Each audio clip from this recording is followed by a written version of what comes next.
Everyone in the United States knows this guy. Or worse, is this guy.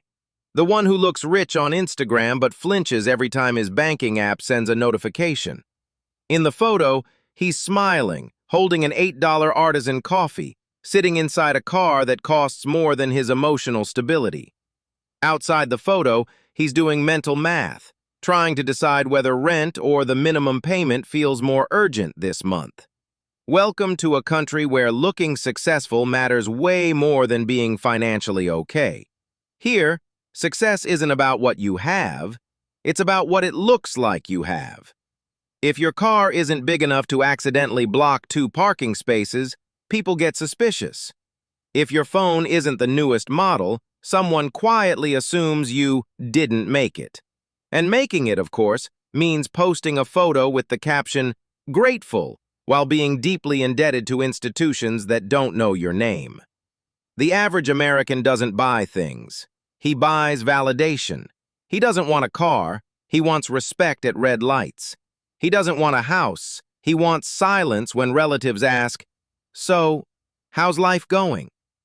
He doesn't want expensive clothes. He wants 5 minutes where no one thinks he failed at adulthood. And that's where the magic trick comes in. Credit. The real national hero. Because in America, not having money is fine, as long as you have a limit. Credit cards are basically emotional loans. They whisper, "Go ahead, you deserve it. You deserve the sneakers. You deserve the car. You deserve the trip. You deserve to look successful," at least until the statement shows up. And the statement always shows up. No warning, no mercy, 0 sense of humor. But until then, you're living the dream, the financed dream, the 12-month, 24-month, 48-month dream. The classic, "I'll deal with it later." Spoiler alert, later is always worse. The culture fully supports this. Ads don't sell products, they sell identities. Buy this car and you won't just drive, you'll be respected. Buy this house and you won't just live somewhere. You'll prove something to people who don't even like you. Buy this watch and you won't just tell time, you'll show that your time is valuable, even if you're trapped in a job you hate. And the best part? Everyone pretends this is normal.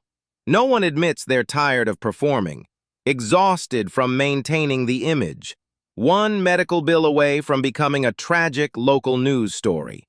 But in the photo, everything's great. Because photos don't show debt. Photos don't show anxiety. Photos don't show that 3 a.m. moment when you open your banking app like you're checking lab results. Photos only show the practiced smile, the right angle, the confident caption. Photos are theater, and the audience is brutal. The problem is, when everyone pretends they're fine, no one realizes everyone is broke.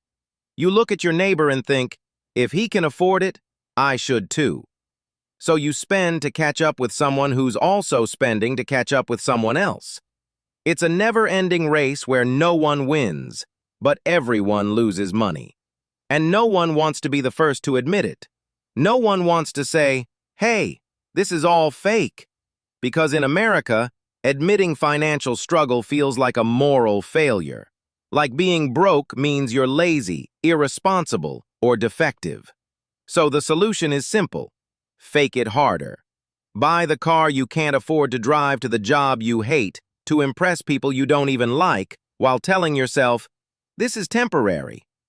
Temporary for 10 years. Temporary since the first maxed out card. Temporary since you decided looking like an adult mattered more than living in peace. The irony? Real luxury today doesn't show up in pictures. Luxury is sleeping well. Luxury is not fearing the mail. Luxury is opening your banking app without a spike in heart rate. Luxury is not needing to prove anything to anyone. But that doesn't get likes. That doesn't go viral. That doesn't impress the algorithm. So the game continues. More spending, more status, more photos, more debt. All wrapped in that pretty narrative of work hard and you'll make it, even though everyone knows a lot of people just made it to their credit limit.